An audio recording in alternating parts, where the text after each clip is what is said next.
Assalamualaikum warahmatullahi wabarakatuh. Perkenalkan, nama saya Alfi Umami. Saya dari PBA 5B. Di sini, saya akan mengenalkan sedikit tentang SPSS. Yang pertama, sejarah SPSS. Pada tahun 1968, Ni, Hao, dan Ben, 3 orang pemuda dari latar belakang profesional berbeda, memperkembangkan sistem perangkat lunak yang berdasarkan gagasan statistika untuk mengubah data mentah menjadi informasi esensial untuk membuat keputusan. Sistem perangkat lunak statistik revolusioner ini disebut SPSS, yang menjadi calon statistical package untuk ilmu pengetahuan sosial. Ni, Hall, dan Ben membangun SPSS dari keperluan untuk dengan cepat menganalisa volume data ilmu pengetahuan sosial yang dikumpulkan lewat berbagai metode penelitian.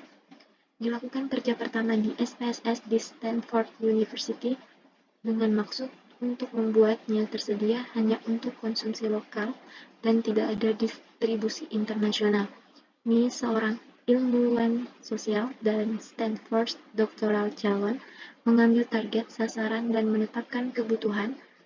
Ben, doctoral calon Stanford University, pada penelitian pelaksanaan, mempunyai keahlian analisa dan mendesain struktur berkas sistem SPSS, dan Hall, yang baru tamat dari Stanford dengan gelar MBA-nya memprogram SPSS. Selanjutnya, pengertian SPSS. SPSS adalah sebuah program aplikasi yang memiliki kemampuan analisis statistik cukup tinggi serta sistem manajemen data pada lingkungan grafis dengan menggunakan menu-menu deskriptif dan kotak-kotak dialog yang sederhana, sehingga mudah untuk dipahami cara pengoperasiannya. Beberapa aktivitas dapat dilakukan dengan mudah dengan menggunakan pointing dan clicking mouse. Selanjutnya ada fasilitas SPSS. Yang pertama, data editor. Data editor merupakan jendela untuk pengolahan data. Data editor dirancang sedemikian rupa seperti pada aplikasi-aplikasi spreadsheet untuk mendefinisikan, memasukkan, mengedit, dan menampilkan data. Yang kedua ada viewer. Viewer mempermudah pemakai untuk melihat hasil pemrosesan, menunjukkan atau menghilangkan bagian-bagian tertentu dari output, serta memudahkan distribusi hasil pengolahan dari SPSS ke aplikasi-aplikasi yang lain. Selanjutnya, multidimensional pivot tables. Hasil pengolahan data akan ditunjukkan dengan multidimensional pivot tables. Pemakai dapat melakukan eksplorasi terhadap tabel dengan pengaturan baris, kolom, serta layer. Selanjutnya, high resolution graphic. Dengan kemampuan grafikal beresolusi tinggi, baik untuk menampilkan pie-charts, bar charts, histogram, scatter plots, 3D graphics, dan yang lainnya akan membuat SPSS tidak hanya mudah dioperasikan, tetapi juga membuat pemakai merasa nyaman dalam pekerjaannya. Selanjutnya, database access. Pemakai program ini dapat memperoleh kembali informasi dari sebuah database dengan menggunakan database wizard yang disediakannya. Selanjutnya, data transformation, yaitu akan membantu pemakai memperoleh data yang siap untuk dianalisis. Selanjutnya, electronic distribution. Pengguna dapat mengirimkan laporan secara elektronik menggunakan sebuah tombol pengiriman data, email, atau melakukan ekspor tabel dan grafik ke mode HTML, serta sehingga mendukung distribusi melalui internet dan intranet. Selanjutnya ada online help. SPSS menyediakan fasilitas online help yang akan selalu siap membantu pemakai dalam melakukan pekerjaannya. Lalu ada akses data tanpa tempat penyimpanan sementara, yaitu analisis file-file data yang sangat besar disimpan tanpa membutuhkan tempat penyimpanan sementara. Selanjutnya ada interface dengan database relasional. Fasilitas ini akan menambah efisiensi dan mempermudah pekerjaan untuk mengekstrak data dan menganalisisnya dari database relasional. Selanjutnya, analisis distribusi. Fasilitas ini diperoleh pada pemakaian SPSS for server atau untuk aplikasi multi-user. Kegunaan dari analisis ini adalah apabila peneliti akan menganalisis file-file data yang sangat besar, dapat langsung meremote dari server dan memprosesnya sekaligus tanpa harus memindahkan ke komputer user. Selanjutnya, multiple sesi. SPSS memberikan kemampuan untuk melakukan analisis lebih dari satu file data pada waktu yang bersamaan. Selanjutnya, yang terakhir ada mapping. Visualisasi data dapat dibuat dengan berbagai macam tipe, baik secara konvensional atau interaktif. Misalnya, dengan menggunakan tipe bar, P, atau jangkauan nilai, simbol gradual, dan chart. Selanjutnya kita akan beralih pada aplikasi SPSS untuk pengenalan lebih lanjut. Oke, sekarang kita ada di aplikasi SPSS. Ini untuk tampilan data editor, dan yang ini untuk tampilan viewer. Kembali ke data editor. Data editor terbagi menjadi dua, ada data view dan variable view. Kalau data view itu tempat untuk input data dan mengolah data. Sedangkan di variable view, tempat untuk mendeskripsikan variabel. Di dalam variable view terdapat beberapa kolom. Ada name, type, decimal, dan lain-lain. Kita jelasin satu-satu. Name itu untuk memberikan nama variabel akan ditampilkan pada header data view. Lalu untuk type, ini untuk menentukan tipe variabel. Ada numerik, koma, dot, scientific notation, depth, dollar, custom currency, string, restricted, numeric. Bisa kalian lihat, ini ya. Lalu selanjutnya ada width. Width ini untuk menentukan panjang data. Lalu desimal, yaitu untuk menentukan panjang data desimal secara numerik. Lalu ada label. Label ini untuk memberikan label Lalu ada label. Label ini untuk memberikan label yang akan ditampilkan pada jendela output. Selanjutnya value. Values umumnya digunakan oleh data nominal dan ordinal untuk mempresentasikan suatu nilai numerik sebagai label. Selanjutnya ada missing, yaitu untuk penanganan data yang tidak ada. Ini boleh dibiarkan kosong ya. Selanjutnya ada column. Ini untuk menentukan panjang tampilan data pada data view. Lalu ada allegiance, ini untuk menentukan allegiance tampilan data. Ada right, left, and center. Lalu ada measure.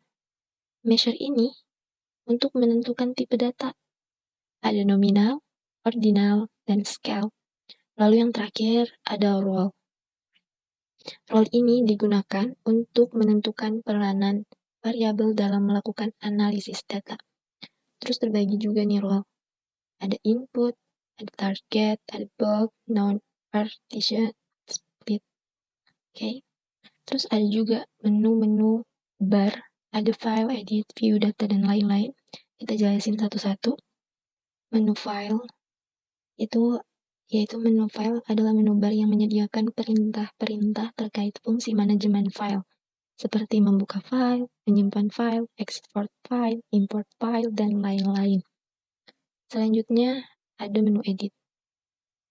Menu edit itu menu bar dengan perintah-perintah yang berfungsi untuk melakukan sunting atau edit data.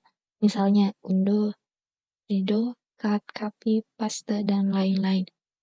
Lalu ada juga view.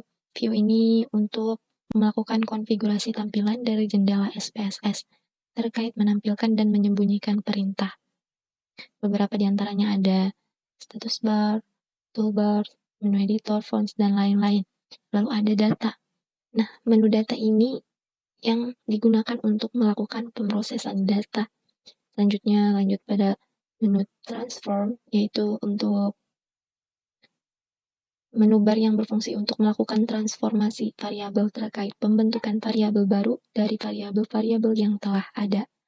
Lalu lanjut ke analyze, yaitu menu bar yang berfungsi untuk melakukan analisis statistika, mulai dari analisis statistika deskriptif, hingga analisis regresi, parametrik, serta non-parametrik. Lalu ada direct marketing. Ini untuk analisis pemasaran untuk mengoptimalkan suatu bisnis. Lalu ada Grab, yaitu menu bar yang berfungsi untuk membuat visualisasi grafik menggunakan chart editor. Lalu ada menu utilities, yaitu menu yang berfungsi untuk menampilkan informasi data serta menjalankan script. Lalu ada add-ons, yaitu menu bar yang menyediakan paket instalasi SPSS lainnya baik aplikasi, modul, dan extension. Lalu ada window. Nah, menu bar yang menyediakan perintah terkait jendela SPSS, misalnya split, mengganti aktif window, mengatur tampilan awal, dan minimize. Lalu ada help yang terakhir, itu menu bar yang menyediakan informasi dan bantuan penggunaan perangkat lunak. Ini ada topics, tutorial, dan lain-lain. Selanjutnya, beralih ke menu toolbar. Yang pertama ada open data document. Nah, ini untuk membuka file yang tersimpan. Lalu ada save this document, yaitu untuk menyimpan file yang sedang aktif. Lalu ada print, ini print ya teman-teman, untuk mencetak data yang aktif pada data view. Lalu ada recall recently used dialogs, yaitu untuk memanggil dialog perintah yang sering digunakan. Selanjutnya ada undo, yaitu untuk membatalkan perintah sebelumnya. Lalu ada redo, yaitu untuk mengembalikan perintah yang telah dibatalkan sebelumnya. Lanjut ada go to case, yaitu untuk berpindah atau menyorot suatu kasus yang spesifik. Lalu ada go to variable, yaitu untuk menyorot variabel tertentu atau yang spesifik. Lanjut ada variabel, yaitu untuk melihat informasi setiap variabel pada lembar kerja yang aktif.